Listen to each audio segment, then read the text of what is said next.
നമസ്കാരം. നടി അഹാന കൃഷ്ണയുടെ സഹോദരിയും സോഷ്യൽ മീഡിയ ഇൻഫ്ലുവൻസറുമായ ദിയ കൃഷ്ണയും കുടുംബവും മലയാളികൾക്ക് സുപരിചിതരാണ്. നടൻ കൃഷ്ണകുമാറിന്റെ മകളായ ദിയ തന്റെ യൂട്യൂബ് ചാനലിലൂടെയും ഇൻസ്റ്റഗ്രാം അക്കൗണ്ടിലൂടെയും ആരാധകരുമായി നിരന്തരം വിശേഷങ്ങൾ പങ്കുവെക്കാറുണ്ട്. അടുത്തിടെ ഭർത്താവ് അശ്വിൻ ഗണേഷിനും ഞങ്ങൾക്കൊരു കുഞ്ഞു പിറന്നതിന്റെ സന്തോഷത്തിലാണ് ദിയയും കുടുംബവും. ദിയയുടെ പ്രസവ വിശേഷങ്ങൾ പങ്കുവെച്ചുകൊണ്ടുള്ള വ്ലോഗ് സോഷ്യൽ മീഡിയയിൽ ഏറെ ശ്രദ്ധ നേടിയിരുന്നു. കുടുംബത്തോടുള്ള ദിയയുടെ അടുപ്പവും ഓരോ വിശേഷങ്ങളും ആരാധകരുമായി പങ്കുവെക്കുന്ന ദിയയുടെ രീതിയും പലപ്പോഴും ശ്രദ്ധിക്കപ്പെട്ടിട്ടുണ്ട്. കൃഷ്ണകുമാർ, സിന്ധു കൃഷ്ണ, അഹാന, ഇഷാനി, ഹൻസിക എന്നിവരടങ്ങുന്ന ഈ കുടുംബം മലയാളികൾക്ക് പ്രിയപ്പെട്ടവരാണ്. എന്നാലും വ്ലോഗറായ ദിയ കൃഷ്ണ തന്റെ ഡെലിവറി വീഡിയോ യൂട്യൂബ് ചാനൽ വഴി പുറത്തുവിട്ടത് വലിയ അമ്പരപ്പായിരുന്നു ചിലർക്കെങ്കിലും. പ്രസവം ഇങ്ങനെ പരസ്യമാക്കേണ്ടതുണ്ടോ എന്ന് ചോദിച്ചവർ നിരവധിയാണ്.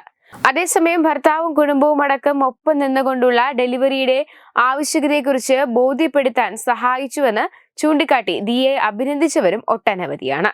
അതിനിടെ ഡെലിവറി വീഡിയോയിലെ ദിയയുടെ കരച്ചിലും മറ്റും വെറുതെയാണെന്നും എപ്പിഡ്യൂറൽ എടുത്തത് കാരണം ഡെലിവറിയുടെ വേദന അറിയില്ലെന്നും കമന്റ് ബോക്സിൽ പറഞ്ഞവരുമുണ്ട്.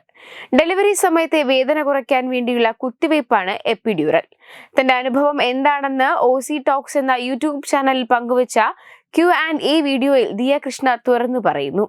ഡെലിവറിയുടെ വേദനയെ 10ൽ എത്ര ഡേറ്റ് ചെയ്യുമെന്ന ചോദ്യത്തിന് ദിയയുടെ മറുപടിയാണ് ഇപ്പോൾ സോഷ്യൽ മീഡിയയിലെ ചർച്ച. എപ്പിഡ്യൂറൽ എടുത്തതുകൊണ്ട് മുഴുവൻ വേദനയും പോകുമെന്ന് പറയാനാകില്ലെന്ന് ഡോക്ടർ ആദ്യമേ പറഞ്ഞിരുന്നു. വേദന ഉണ്ടാകും, പക്ഷെ കുറവായിരിക്കും. 10ൽ 6 വേദന ഉണ്ടാകുന്നുവെന്ന് പറയാം. കോൺട്രാക്ഷൻസ് ഹൈ ആകുന്ന സമയത്ത് പീരീഡ്സിന്റെ ആദ്യ ദിവസത്തെ പോലുള്ള കടുത്ത വേദന ഉണ്ടാകും. അതിന്റെ 10 ഇരട്ടി വേദന കാണും, പക്ഷേ അത് 10 സെക്കൻഡ് കൊണ്ട് പോകും. ഡെലിവറി സമയത്ത് വേദനയേക്കാൾ തനിക്ക് എല്ലാം അറിയാൻ പറ്റുന്നുണ്ടായിരുന്നു. കുറച്ച് അസ്വസ്ഥത ഉണ്ടായിരുന്നു. ഡെലിവറി കഴിഞ്ഞപ്പോൾ ബോധം പോയി. പിന്നെ ഒന്നും അറിയുന്നുണ്ടായിരുന്നില്ല. തനിക്ക് എപ്പിഡ്യൂറൽ ആദ്യം എടുത്തിരുന്നില്ല. കുറെ വേദന തരട്ടെ എന്ന് പറഞ്ഞ് അങ്ങനെ ഇരുത്തി. സമയമാകാറായപ്പോഴാണ് ഡോക്ടർ വന്ന് എപ്പിഡ്യൂറൽ എടുത്തത്.